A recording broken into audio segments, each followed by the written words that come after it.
আসসালামু আলাইকুম। বিসমিল্লাহির রহমানির রহিম। আমি বাংলাদেশ পুলিশের একজন কর্মকর্তা এসআই মাসুদ রানা। আমি আপনাদের কাছে কিছু তথ্য তুলে ধরতে চাই, যেটা বাংলাদেশের মানুষ অনেক দিন ধরেই জানে না, বা তারা এই প্রশ্নের উত্তর খুঁজছে অনেক বছর ধরে, কিন্তু কোনো উত্তর খুঁজে পায়নি। আজকে যাকে সেনাবাহিনী থেকে অব্যাহতি দেওয়া হলো, মেজর জেনারেল জিয়াউল হাসান, যিনি এনটিএমসির প্রধান ছিলেন এবং তিনি র্যাবের অতিরিক্ত পরিচালক ছিলেন। অতিরিক্ত পরিচালক অপারেশন। তিনি মেজর থাকতেই র্যাবে ছিলেন এবং বাংলাদেশে যত গুম খুন হয়েছে, বিএনপি সহ অন্যান্য যারা অ্যাক্টিভিস্ট, সেই গুম খুনের সাথে জড়িত এই জিয়াউল হাসান। অনেক নেতাদেরকেই র্যাবের কালো গাড়িতে করে সিভিলে ধরে আনা হতো, এনে র্যাব ওয়ানের গোপন আস্তানায় তাদেরকে আটক রাখা হতো। এরপর তাদেরকে সময় মতো অজ্ঞাত স্থানে নিয়ে তাদেরকে হত্যা করা হতো এবং অজ্ঞাত স্থানেই তাদের লাশ হয়তো নদীতে ডুবিয়ে দেওয়া হতো, নয়তো তাদেরকে দাফন করা হতো, নয়তো অ্যাসিডের মাধ্যমে তাদের লাশকে গলিয়ে দেওয়া হতো। আমি 2014 অক্টোবর থেকে 2017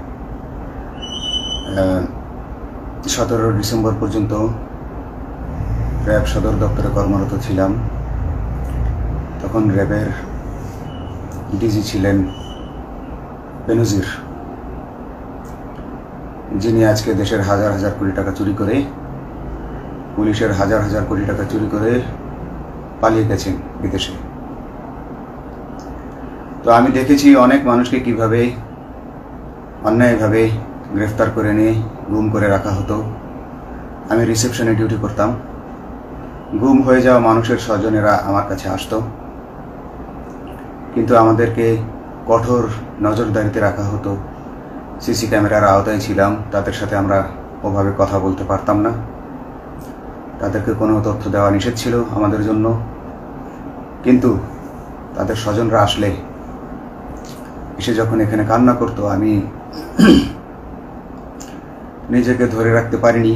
আমি অনেকের স্বজনকেই তাদের স্বজনের, গুম হয়ে যাওয়া স্বজনের পরিণতির কথা জানিয়ে দিতাম। বিশেষ করে যাদেরকে মেরে ফেলা হতো, খুন করা হতো, তাদেরকে আমি খারাপ সংবাদটা দিতাম না। কিন্তু যাদেরকে বন্দি করে রাখা হতো, যেমন বিএনপি নেতা সালাউদ্দিন আহমেদকে যখন অ্যারেস্ট করে আনা হলো, তিনি অ্যারেস্ট করার সময় ধস্তাধস্তিতে মাথায় আঘাত পেয়েছিলেন। তাকে র্যাব ওয়ানের গোপন কক্ষে আটক করে রাখা হয়েছিল দীর্ঘদিন। এরপর তাকে এক সময় ভারতে পাচার করে দিয়ে আসা হয়। তাকে অজ্ঞাত কারণে হত্যা করা হয়নি। তার ফ্যামিলি এসেছিল, তার স্ত্রী হাসিনা আহমেদ, তার ভাই গিয়াসউদ্দিন আহমেদ। ওনারা আমার কাছে বেশ কয়েকবার এসেছেন। আমি কয়েকদিন ওনাদের এই উদ্বেগ, উৎকণ্ঠা আমার সামনে বসে কান্নাকাটি দেখে আমি থাকতে পারিনি। আমি ওনাদেরকে কৌশলে আমার ফোন নাম্বার দিয়ে আমি ওনাদের সাথে দেখা করে ওনাদেরকে জানিয়ে দিই যে সালাউদ্দিন সাহেবকে হত্যা করা হয়নি, উনি জীবিত আছেন এবং ওনাকে হত্যা করার সিদ্ধান্ত নেওয়া হয়নি। এই সিদ্ধান্তগুলো যিনি নিতেন তিনি হচ্ছেন বর্তমানে মেজর জেনারেল জিয়াউল হাসান, যাকে আজকে অব্যাহতি দেওয়া হয়েছে। শুধু অব্যাহতি যদি দেয়া হয়, তাকে যদি বিচারের মুখোমুখি করা না হয়, তাহলে এই আন্দোলনের, এই স্বাধীনতার কোনো মূল্য থাকবে না। আমি আজকে আর কাউকে ভয় পাই না। আমি আজকে বিশ্বাস করি যে আজকে আমাকে এই সত্য বলার জন্য কেউ গুম করে দিতে পারবে না, এই সত্য বলার জন্য কেউ আমাকে অ্যারেস্ট করবে না। সেই কারণে আমি বুকে সাহস নিয়ে আজকে কথাগুলো বলছি। আপনারা যারা বিএনপি নেতা ইলিয়াস আলীর অপেক্ষায় আছেন, তাদের জন্য দুঃখজনক সংবাদ। তাকে অনেক আগেই হত্যা করা হয়েছে। তাকে পতেঙ্গা সমুদ্র সৈকত দিয়ে কড়া পাহারায় সাগরের মাঝখানে নিয়ে স্পিড বোটের মাধ্যমে মুখে পলিথিন পেঁচিয়ে হত্যা করে, তার পেট ছুরি দিয়ে ছিদ্র করে, তাকে পাথর দিয়ে বেঁধে সাগরে ডুবিয়ে দেওয়া হয়েছে। শুধু ইলিয়াস আলী নয়, অনেক নেতার সন্ধান যারা আজও পাননি। কিছু মানুষ তো ঘর থেকে উদ্ধার হয়েছে, কিন্তু যাদেরকে আপনারা পাননি তাদের সবার এই করুণ পরিণতি হয়েছে। আমি যদিও তারা এই কাজগুলো অতি গোপনে করত এবং র্যাবের অন্যান্য শাখার কর্মরত কর্মকর্তা কর্মচারীরা এটা জানতো না, কিন্তু আমি অত্যন্ত বিচক্ষণভাবে আমি এই খবরগুলো নিতাম, কারণ আমি জানতাম এগুলো একদিন আমি প্রকাশ করতে পারবো। এবং এই দিনটার অপেক্ষায় ছিলাম আজকে এত বছর, মানুষের কাছে সত্য প্রকাশের। বাংলাদেশের মানুষ জানুক যে কারা খুনি, কারা এত মানুষকে খুন করেছে, এই দেশ থেকে এই দেশে ত্রাসের রাজত্ব কায়েম করেছে। তারা মাদকের ক্রস ফায়ারের নামে যে হত্যা ট্র্যাডিশন চালু করেছিল, এই ট্র্যাডিশনের উদ্দেশ্য ছিল বিরোধী দলের লোকজনকে হত্যা করা।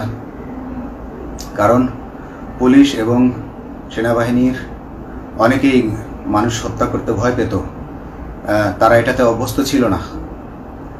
অনেকেই অনেক সাহসী, কিন্তু একটা মানুষকে হত্যা করার পর তারা আর ঘুমাতে পারতো না, তাই তারা এসব কাজ করতো না।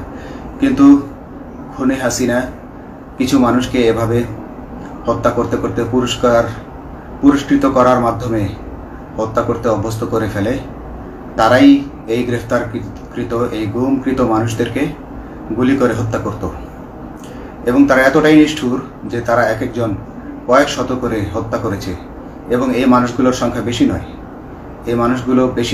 কারণ সবাই লাশ দেখতে পারে না। একটা মানুষকে খুন করার পর লাশের যে ছটফটানি এবং মাথায় গুলি করার পর মাথার যে বিকৃত অবস্থা, এই জিনিসগুলো আমাদের অনেকেই আমরা সহ্য করতে পারি না। তাই আমাদের মধ্য থেকে কিছু হায়নাকে বেছে নিয়ে তারা একটা টিম গঠন করে, তাদেরকে র্যাব সদর দপ্তরে বেনজির আহমেদ প্রতি মাসে পুরস্কার দিতে ডাকতেন। এবং প্রত্যেকটা র্যাবের বিভিন্ন শাখায় এরকম দু একজন রাক্ষস ছিল যারা মানুষকে শুট করত, গুলি করত, হত্যা করত এবং গুম করত। তারা এখনো আছে। তাদেরকে আমি নতুন সরকারের কাছে দাবি জানাবো, তাদেরকে বের করতে হবে, তাদেরকে বিচারের আওতায় আনতে হবে। না হলে এত শহীদের বিনিময়ে যে ফ্যাসিবাদ থেকে, যে স্বৈর শাসন, যে খুনি হাসিনার হাত থেকে আমরা মুক্তি পেয়েছি, সে মুক্তির প্রকৃত মূল্য আমরা পাবো না, প্রকৃত স্বাদ আমরা পাবো না। এই খুনিদেরকে বের করতে হবে, এই খুনিদেরকে বের করে আইনের আওতায় আনতে হবে। বাংলাদেশ পুলিশ কখনোই গুলি করতে অভ্যস্ত ছিল না। আপনারা জানেন একসময় পুলিশ যে গুলি করতো না, এটা নিয়ে অনেক ব্যঙ্গচিত্র ছাপা হতো পত্রিকাগুলোতে, যে গুলি না করতে গুলি খেলনার বন্দুকে পরিণত হয়েছে। তো কিন্তু সেই নিরীহ পুলিশকে রক্তপিপাসু হিসেবে শেখ হাসিনা তৈরি করেছে। তবে সবাই নয়, কিছু কিছু মানুষ। আপনারা দেখেছেন এবং এই আন্দোলনের ভিডিও ফুটেজ দেখলেও দেখবেন যে কয়েক শত পুলিশের মধ্যে কেবলমাত্র কয়েকজনই জনতার দিকে গুলি ছুড়ছে। তো আপনারা ঢালাওভাবে পুলিশকে আপনাদের আক্রমণের নিশানা বানাবেন না। নতুন সরকার অবশ্যই এর বিচার করবে। আমি আশাবাদী নতুন সরকারের কাছে। তারা যদি আমার কাছে কোনো তথ্য চায়, আমি তথ্য দেব ইনশাল্লাহ। এবং এই খুনিদেরকে, এই রাক্ষসদেরকে বের করতে হবে। প্রতিটি গুমের, প্রতিটি হত্যার সুষ্ঠু তদন্ত করলে এগুলো বের হয়ে আসবে বলে আমি আশা করি এবং আমি চাই